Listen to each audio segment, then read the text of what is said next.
Today we're joined by Renergen Limited CEO, Stefano Marani. Stefano, thanks for joining me today. Always a pleasure. Now, Stefano, this week Renergen has just released an update to the market. Now, firstly, let's discuss news from this week's South African Investor Conference. Can you fill us in on what some of those news points are? Sure. So this is quite an important event in the South African financial calendar. It was an initiative started by President Ramaphosa 3 years ago. This is the third conference now. And when he took office as president, his major drive was to stimulate up to 1.2 trillion rands worth of investment into the country. Where Renergen is privileged is that we were invited to attend the second conference, where we made our pledge to invest 750 million rand or 75 million Australian dollars to the construction of this plant, which is the first onshore petroleum production right in the country. And obviously, it's quite a prestigious honor, and you get some time with His Excellency and all sorts of things. So it's quite a big event for us. Now, Stefano, you've also announced or put some news out regarding some key milestones, one of them including a transport corridor in South Africa. Can you expand more on this announcement for us? Yes. So along with our partners Total, we are now opening up a second key transport corridor. We had previously announced that the first one was the opening up of the N3 highway between Johannesburg and Durban, servicing a large portion of the trucks in South Africa.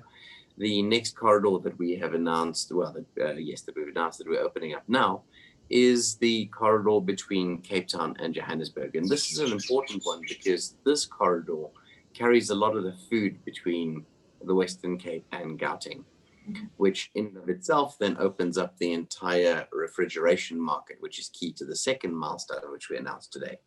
And this we're quite proud of. This is as far as we can tell, world first in terms of a completely zero emission cold chain logistics solution. And this will obviously be of great benefit to our customers on this route. Now, Stefano, you mentioned cold chain. For those who might be new, what is it? Yes, so very, very simply put, you go and buy things from your local grocer. They need to get there from the farm. In order to get there, they need to be kept fresh, which means that they need to be kept cool. And so that means that they need to be packed into trucks, and these trucks need to be refrigerated. And typically what would happen is the way that these trucks are refrigerated is by burning diesel in a really inefficient diesel motor, which then keeps the truck cool. And we've completely reinvented the way this is done. It's certainly a concept that touches everybody, from how you get your groceries to international export markets. Now, Stefano, can we expand on the innovation that Renergen particularly has developed for cold chain, and why this is such a big deal for global logistics, the environment, and more importantly, investors who are certainly interested in this space? Look, you're absolutely right. I mean, the one thing that no one can do without is food. So it doesn't matter who you are, you rely on cold chain logistics. It's just par for the course. Yeah. So what we have done is that over the last year and a half, we've been working on a concept, and along with our partners in this regard, Herald, who are one of the largest trailer manufacturers in South Africa, we took our concept to them about a year and a half ago after doing our initial feasibility studies. And the idea is a very simple one. So our key business model over here is to sell LNG for trucks. And the point behind this is that you produce significantly less CO2 emissions if you are running a truck on LNG as opposed to diesel. But there is an added benefit. LNG is kept at cryogenic temperatures, much like the new Pfizer vaccine. So LNG sits at minus 162 degrees Celsius. The point over here is that you can't put a liquid that cold into an engine. You'd crack the engine. So you have to get the gas up to normal room temperature. So typically what would happen is that the LNG comes out of the tank, it goes to a thing called a gasifier, which is much like a car radiator. It boils in there, reaches room temperature, and the gas then goes into the truck. The difference is that what we've done is that we've taken that, call it car radiator or gasifier, and we've stuck it inside the cold box where you keep the food. And so what ends up happening is that the cold LNG comes into that radiator, it releases all of this exergy or cold energy. And then with a fan blows that over the food, and then the hot gas goes into the truck. And the net result is that you end up getting all of your cooling completely for free. You don't pay anything for this cooling because you need it to heat the LNG up in the first place. Of course, consequently, it means that you're using absolutely no diesel to produce your cold energy in the first place, which means that you've got 100% emission-free situation. I think it's quite transformational. So that technology, is it unique? Is it something you've patented, or are you leaning more towards open source? Completely open source. It's one of these things that we sell gas, we don't sell technology.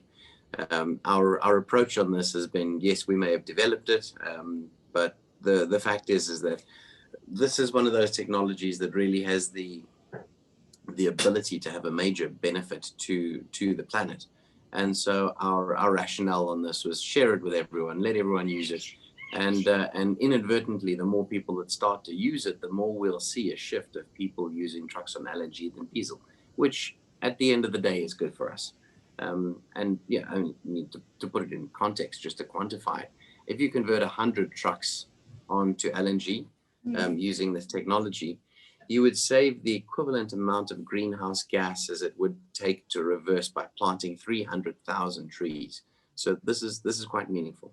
Well, I think I was reading somewhere earlier today that China alone, 5 years ago, had 20,000 refrigerated vehicles on the road. Now it's, I think, something astonishingly over 100,000, and that's clearly tipped to grow with a market opportunity, I think, of almost 18 billion. So I think certainly there's a lot of opportunity here to apply some of that thinking.